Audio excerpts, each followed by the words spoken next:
Hello बच्चों, NEET 2024 का question है ये। An unpolarised light beam strikes a glass surface at Brewster's angle. ठीक है। देन पूछ रहा कौन सा स्टेटमेंट इसमें करेक्ट होगा।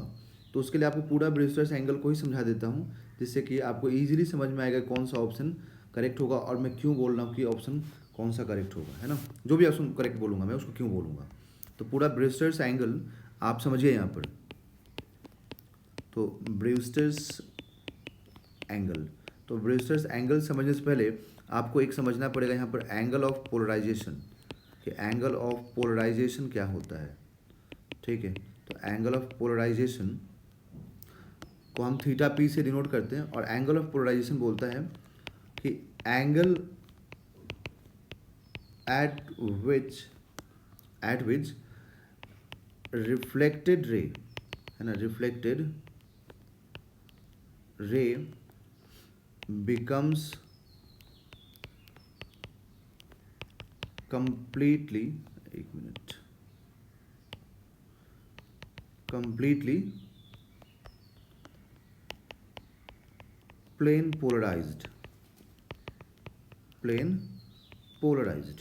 ठीक है, मतलब कंप्लीटली प्लेन पोलराइज्ड होना चाहिए।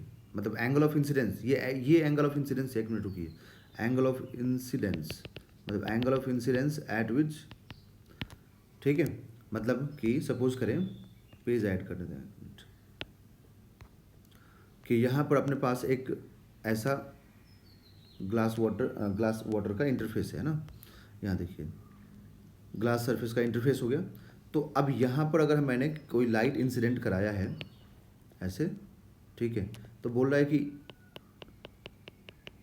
एंगल ऑफ पोलराइजेशन एक ऐसा एंगल है ऑफ इंसिडेंस है जिस पे कि लाइट जब रिफ्लेक्ट होगा और रिफ्रैक्ट होगा, क्योंकि लाइट यहाँ रिफ्रैक्ट भी होगा और कुछ पार्ट यहाँ पर रिफ्लेक्ट भी होगा, तो वो एंगल जिस पे कि कंप्लीटली ये जो रिफ्लेक्टेड लाइट है प्लेन पोलराइज्ड हो जाए, ठीक है, उस एंगल ऑफ इंसिडेंस को बोलते हैं हम लोग एंगल ऑफ पोलराइजेशन।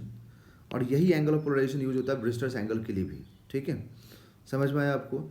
अब इसमें क्या हुआ, ब्रिस्टर्स ने अपना एक्सपेरिमेंट किया इसी एंगल ऑफ पोलराइजेशन पे। एंगल ऑफ पोलराइजेशन उन्हीं का दिया हुआ है, तो उन्होंने एक्सपेरिमेंट किया और उन्होंने एक्सपेरिमेंट करके ये बताया, ठीक है, कि ये जो रिफ्लेक्टेड लाइट है वो तभी पोलराइज्ड होगा जब यहाँ पर पहला कंडीशन कि रिफ्लेक्टेड रे और रिफ्रैक्टेड रे आपस में क्या हो, 90 डिग्री पे हो। ठीक है, and angle of incidence angle of polarisation के बराबर हो। ठीक है, समझ में आ गया ना। जैसे मान लीजिए मैं यहाँ पे थीटा 1 बोल देता हूँ और इसको मैं थीटा 2 बोल देता हूँ, तो उनका कहने का मतलब ये था कि theta 1 must be equal to theta 2, तब जा करके ऐसा, मतलब अगर एक नहीं एक मिनट ये गलत देखते हैं, theta 1 plus theta 2 is equal to 90, तब जा करके, मतलब दोनों कंडीशन अगर फुलफिल करेगा तब जा करके ये रिफ्लेक्टेड रे कंप्लीटली, मतलब पोलराइज्ड होगा, कंप्लीटली पोलराइज्ड होगा। ठीक है, कंप्लीट पोलराइज होगा। बट उन्होंने ये भी साथ में बोला कि अगर ऐसा हो जाए कि यहाँ से ये कम हो, एंगल ऑफ इंसिडेंस इससे ज़्यादा हो या एंगल ऑफ इंसिडेंस इससे कम हो, तो उस केस में दोनों रिफ्लेक्टेड और रिफ्रैक्टेड, है ना, बोथ रेज, मतलब रेज रिफ्लेक्टेड और रिफ्रैक्टेड पार्शियली पोलराइज्ड होंगे, है ना, पार्शियली पोलराइज्ड होंगे।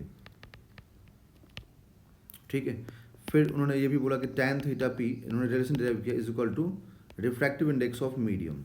ओके, तो उनके अकॉर्डिंग देखिए, मतलब ब्रिस्टर्स के एंगल के अकॉर्डिंग, तो ब्रिस्टर्स के लॉ के अकॉर्डिंग हमेशा जब भी ये होगा थीटा पी होगा तब ये कंप्लीटली पोलराइज्ड होगा। ठीक है, और ये दोनों के बीच का एंगल 90 डिग्री होगा। ओके, समझ में आ गया आप लोग को। तो जब भी ब्रिस्टर्स की बात होगी तब आप हमेशा मानिए कि पार्शियली नहीं, कंप्लीटली पोलराइज्ड होगा। रिफ्लेक्टेड रे एंड रिफ्रैक्टेड, ये रिफ्रैक्टेड जो होगा वो पार्शियली पोलराइज्ड होगा। तो ऑप्शन नंबर 1 में देखिए, the reflected light will be partially polarized, wrong. Reflected completely polarized होगा। Refracted will be completely polarized, wrong. Refracted partially होता है, ये रिफ्रैक्टेड पार्शियली होता है, रिफ्लेक्टेड कंप्लीटली होता है। Both reflected and refracted light will be completely polarised, ये भी रॉन्ग हो गया। The reflected light will be completely polarized but refracted light will be partially polarized. Yes, absolutely true. ये बिल्कुल करेक्ट है. ठीक है, उन्होंने यही चीज़ बोला था ब्रिस्टर्स ने. तो option number 4 is the right answer.